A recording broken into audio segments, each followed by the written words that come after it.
to a county that she doesn't care who you voted for. They're concerned about what will make their life easier. Yes, and I'm hoping this team is going to look at Kenya in that direction. I was waiting for you to talk about the age and gender balance. The age, that's why I said wise men. So you look at it as wise men? Wise men. I am not looking at jobs, the age. Which has been there is no job here. There is wise, and you have to bring in the wisdom that you saw in 1963, give us something of 1975, and bring us home where we've gone wrong, because I think they say us within the ages of 35, 45, we are the ones who have tried and played around the different political leaders for survival, for our survival. Okay. That's what people say. But I'm hoping somebody like Bishop Peter, what interest does he have? I think his interest is to leave a legacy of a country where when he goes to his maker or Bishop Lawi, they will want to see Kenya flourish to another level. Let me get the thoughts of Honorable Manzo on this matter. Do you agree? Yes, I do agree. I want to say that this is a very good team. You can see the Makueni woman member of parliament, the Honorable Rose Museo, is representing us there, and also a former aspirant of Machakos County, member of parliament representing women also. Kavindu is also there, and we have seen the Honorable Leshomo. Oh, yeah. I want to say that the Honorable Leshomo is a very resourceful politician, and she's very serious about what she does. She represents a different region. She represents wisdom, and you know, she also comes from Kanu on the Jubilee side. And I want to say that this is a great team. You can see the bishops, the Honorable Amos Wako, a lawyer with a lot of experience. So I want to say this is a great team, and I'm happy it is well balanced, and you can see the input of the leaders who work together with the Honorable Raila Odinga, the NASA team, the Honorable Kalonzo Musyoka. You can see his input there. So I want to say this is a great team, and I believe Kenya will achieve its dream. The two leaders have humbled themselves. They said Kenya is greater than us. You can see the kind of team they have come with. In fact, it's very biblical, wise men advising a person who is leading a nation, and I believe we'll get something good out of it. I must say it's very rare when 2 out of 3 guests in studio agree on the same issue. I guess the week has started on a rather unique note. Honorable Anthony Oluoch, Member of Parliament Mathare, I don't know if you'll follow the same trend or whether you'll give us divergent views. Your thoughts on the composition of this team? Well, I must say that there was an element of surprise here, which has characterized this handshake, which I think is a good thing. It steered it off, let me not call them busybodies, but you might want to call these, and a lot of interference which would have come into this had they tried to make it open. So I like the element of surprise. They're a safe pair of hands. People would steer this country, I think, in very difficult moments, and we are in difficult moments.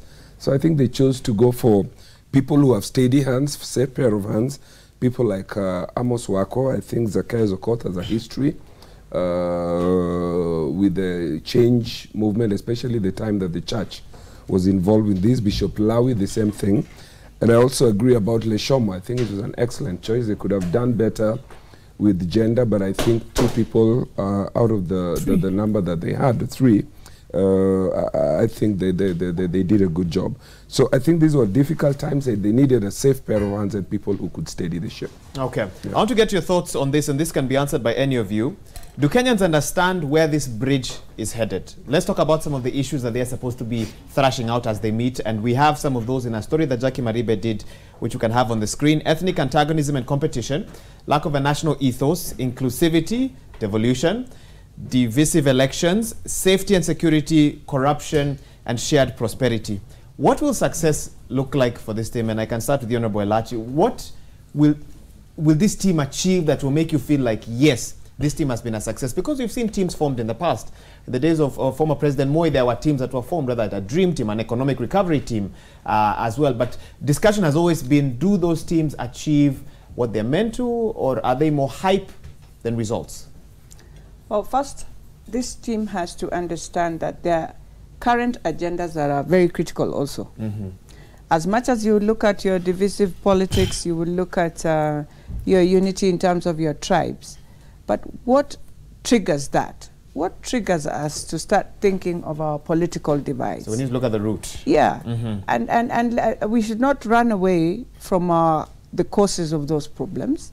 Indeed, we thought when we were having devolution and when we agreed that this new constitution will try and help us tone down the divisive politics, apparently the answer has come to become a very big no. We thought that when you have the different powers removed from the executive, and therefore let us not think it's the executive power. No, there is something that triggers us as a country, and we must. And I hope these are the elders who can tell us, in 1963, what triggered us not to achieve Majimbo? Because if you ask me today, Kenya would be very far if we went that route. But would we have the same politics that we are thinking about? That is another question. Now, going forward, we have two critical agendas that they must be very aware of. We have the census. It can tear down again the country. And we have the boundaries. Now, I know we have in this country regions that feel, you tell me, and I know Mheshimiwa both will tell me whether I'm wrong or right, that I am standing in for example, for Dagoretti North, and I have 115,000 voters that are supposed to send me to Parliament. Mheshimiwa here from Mathare, I know, has a huge number. And when he stands into Parliament, you want to tell him his decision will be brought down by 3 people from one region who their votes have not even come to 30,000. It's a conversation we have to discuss. We should not run away from that, because he needs to give CDF, for example, bursaries to children of Mathare. Do you know Mheshimiwa will end up giving 1,000 bob to his people in Makueni, because that is, yet you have an equal basket here that you're saying, and then it goes to another region. They are able even to take their children abroad with the same money. I need a conversation that is now realistic. And we must say, yes, there are some regions, we have huge numbers. If we are talking about census, let's start with census. Let us understand our numbers. And after the numbers, let us now come and understand these boundaries. How do we ensure within the country, nobody will ever complain that I feel I am doing this for a favor of the other, people taking advantage of others, yet in the end of the day you say my vote counts. How does that vote count? Now, they have to be very wary of that. But now, looking at what has just happened and how the president achieves the Agenda 4 is also very critical. That we would want to see Agenda 4 every flank of this country. If there are units of houses, I want to see some houses in Makueni, I want to see houses in Nairobi, I want to see houses in Western Province where I come from, and I want to feel universal health care, which is rightly in the Constitution, also goes down. Okay. So they need to replan and ask themselves, are we touching on everything, or are we holding so that when we come to boundaries, we don't break? Okay. Let me bring in Honorable Loach, because you've been mentioned quite a bit, and I see you scribbling some notes. And I'm also curious to hear from you on how this team will work, bearing in mind we already see our leaders gearing towards a proposed referendum. That seems to be, again, we see sides, being taken, so to speak. Let me get your thoughts on this. For me, the team will have succeeded first if they manage to bring everybody on the table, because frankly, on both sides of the divide, there are people who are still not on board. This has been looked at with a lot of suspicion, especially from Jubilee. There is a feeling that, the people coming in here disagrees. Are coming. She's nodding her head so that go ahead. They could come in and then spoil the party. There are people who are looking at it from the lenses of 2022. They need to bring everybody to the point where they believe this dialogue first is necessary. Let's begin from that. Bring everybody on board, and I think this is the team to do it. They will have succeeded if they allow President Uhuru Kenyatta to govern without his attention being divided on this, and he focuses on the big 4. And I think that it's very crucial for him. He needs to leave a legacy so he can focus on governing, delivery, and I think the Right Honorable Raila can focus on this. So if they do that, they will have succeeded for me. Number 2, they will succeed if they address, out of this, they are all important, but I think the question of inclusivity ranks biggest in my mind. If we can get to the point where we will do one election or two or successive elections where people vote and the next day we move on. And it can happen. It has happened in different countries where we believe in the system and have an election where we will not be disbanding IEBC 2 months after every election. They will have succeeded in doing that. So if they can do that for me and everybody feels that they have space within our systems of governance where you don't feel like there are communities which will never make it to be on top there. So we look from outside of the window. If they can address those two issues for me, the others are equally important, they will have succeeded. They will have succeeded. Honorable Manso, the feeling I'm getting here is that this team has a Herculean task. They have a few days. They have this political environment which you can already see is getting heated up, whether towards a proposed referendum or to 2022. And yet they're supposed to deliver on injustices that have been a part of this nation for, what, 50 or so years? Too much to expect from them? Is that just like Kenyans expected a lot from devolution, but you can see they're still not quite sure if it's working for them as well? Yes, I think we should not have too much expectation out of this team. What should be there is to narrow down to a single issue such as a unity. What is very important right now is to unite the country and to develop the country, to make sure that the agenda set by the current government is achieved, and to make sure that we deal with the emergencies in the country. But their mandate seems to zero around unity, which is bound by amendment into the constitution, and most probably to expand the executive, to make sure that we go back either to Kilifi draft or Bomas draft. There have been other proposals through Parliament to have a powerful premier. All these issues, and most important is to unite the country. But we have to be careful at the same time not to make sure whatever comes out of this team is messed up by politics. You know, the handshake was big politics, and the handshake is now a reality.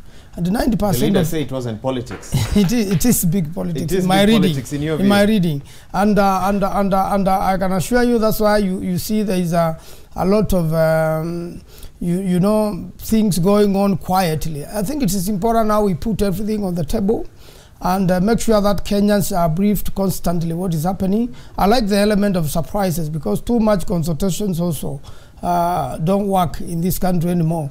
Someone has to take leadership. We know right now President Uhuru Kenyatta and the Right Honorable Raila Odinga are taking leadership on this.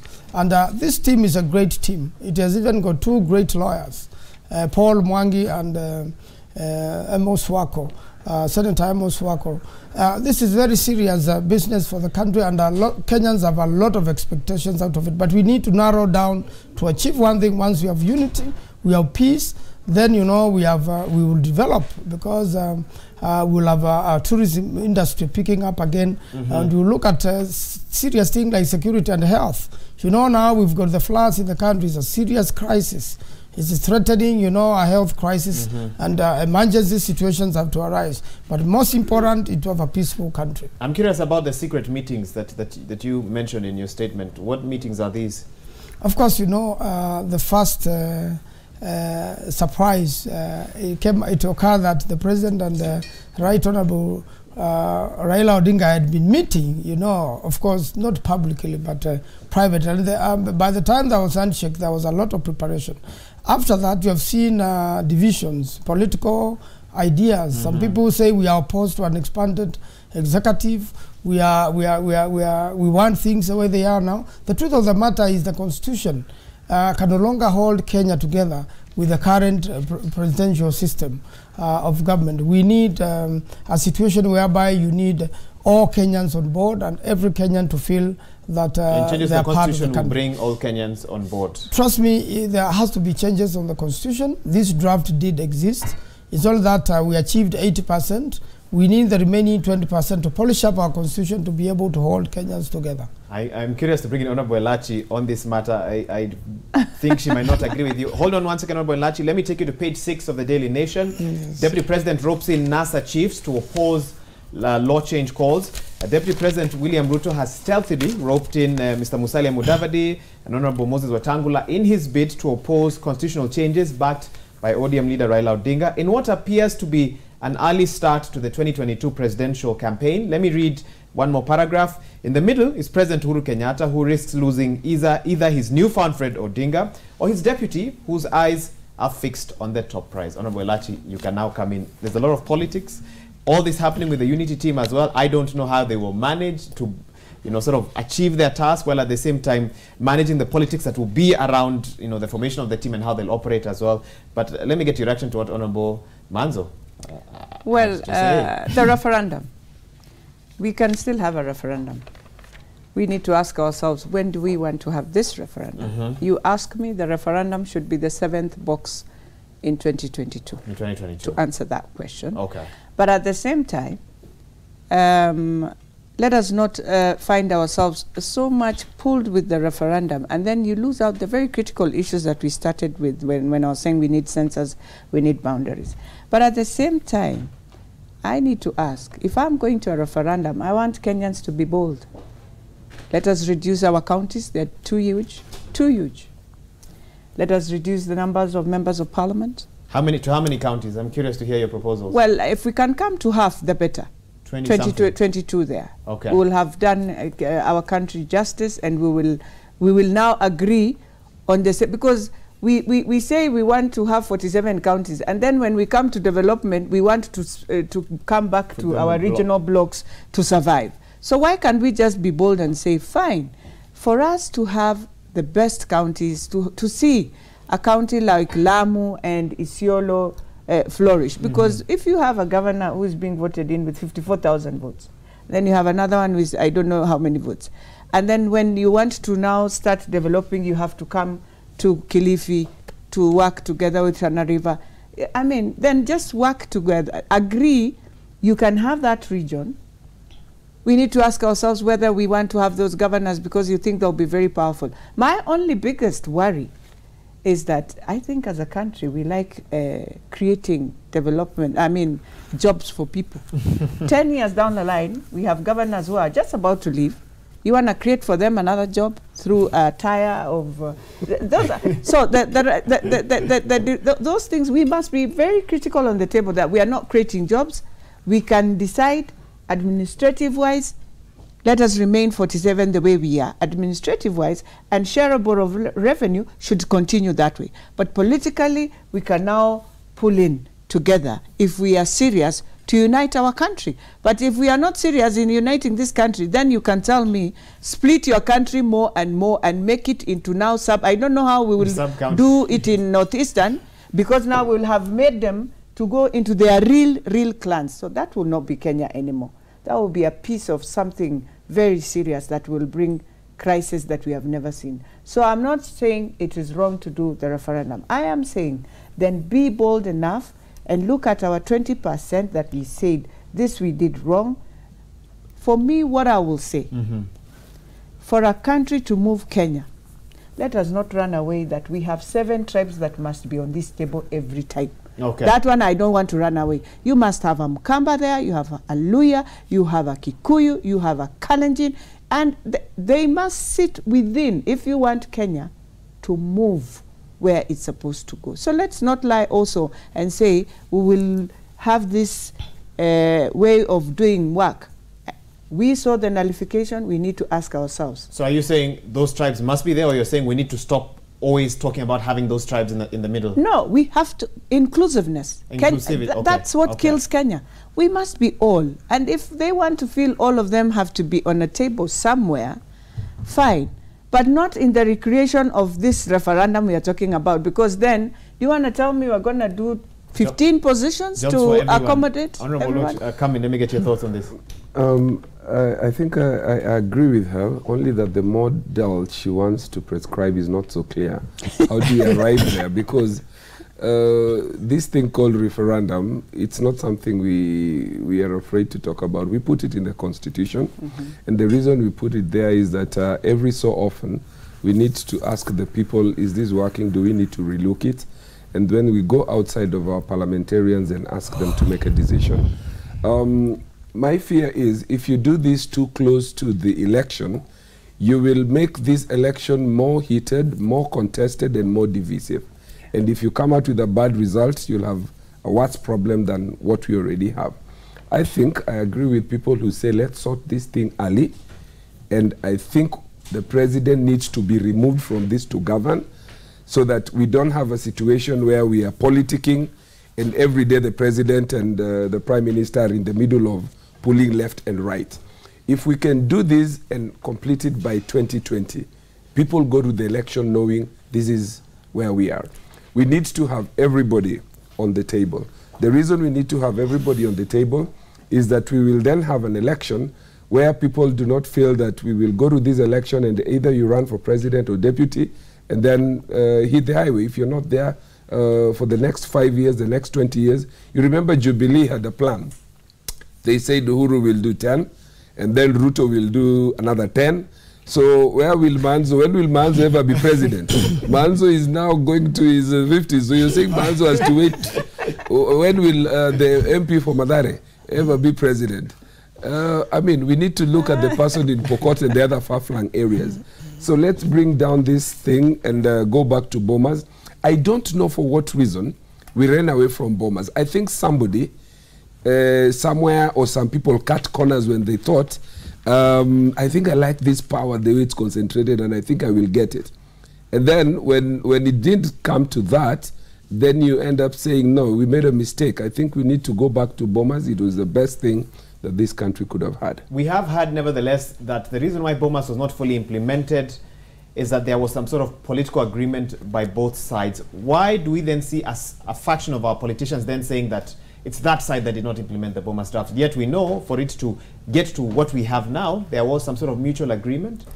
Won't we see that happening now, where politicians will come on shows like this, say this, but closer to the date, compromises will be reached, negotiations will happen, and Kenyans will not get what they think they're supposed to get? I'll tell you that that is something that we as politicians must be very keen on. I'll tell you a story about what I think happened in Naivasha, with a different story. Fiction, the two-thirds gender rule, it may be fiction, but this was told authoritatively. Okay. Why we didn't get the two-thirds gender rule passed in the last parliament. I am told both sides of the divide were completely in agreement, and everybody had been whipped to come into parliament to pass the two-thirds gender rule. Then, the Right Honorable Raila was in the gallery together with Ida and the daughter. And all of a sudden, Jubilee decided that we walk out.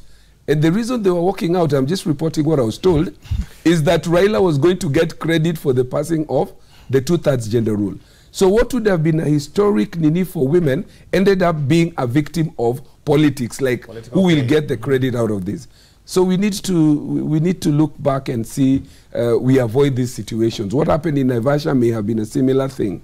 I don't know. Honorable Manzo, have you had that report before, or news to you? He was there. I've heard it, and I was inside Parliament, and it was absurd on what happened on the issue of the two-thirds gender rule. But most important now is that we look forward. There should be no interest. That's why we have a great team to man this. You know, the last time we made the Constitution, we adopted largely the American system, whereby it's a pure presidential. But you know, in America, they've got electoral college, which is very different from what we have. So definitely, for us to have successful elections in the future, we definitely need a system which works for us. And also, we have to be careful not to make mistakes again. I am aware that 2019 will be the census. 2020 is the electoral boundaries review. I am very sure the budgets of Kenya are constrained, but with a lot of countries who wish as well, and we can be able to get a lot of support from our friends to make sure that we have definitely a system which works for Kenya.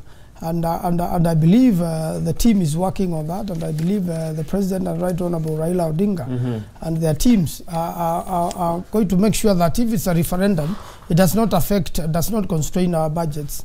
It is fully supported by our partners and our friends who do business with us, and who wish Kenya well, and I believe there are quite a number of such. Okay. And the Kenyans are also looking forward to a very stable and healthy nation such that we are not politically day in, day out, and political interests are not killing the nation. Okay. Honorable Lache can give you a 30-second response to whatever they had to say, your final thoughts before we take a quick break.